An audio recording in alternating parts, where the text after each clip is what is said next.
Okay, choose your question.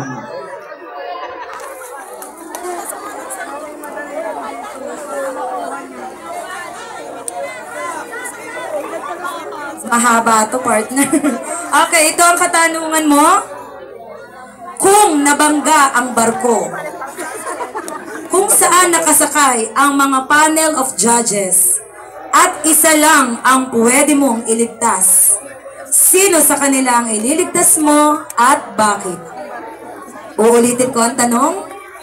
Kung nabangga ang barko, kung saan nakasakay ang ating mga panel of judges, silang tatlo, isa lang ang pwede mong iligtas. Sino sa kanila ang ililigtas mo at bakit? Pili ka lamang sa Judge 1, Judge 2 ang center, Judge 3 ang nasa ating kanan.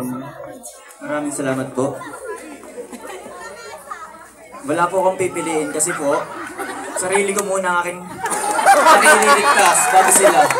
Kasi nasa dagat po tayo, baka po tayo malunod. Kaya sarili ko muna aking ililigtas. Thank you po. Thank you so much! So judges, natawa tayo ng ating pang-swimming lagi. Yan, kanya-kanya mo na naman daw. The views and opinion of our candidates not reflect sa aming opinion din.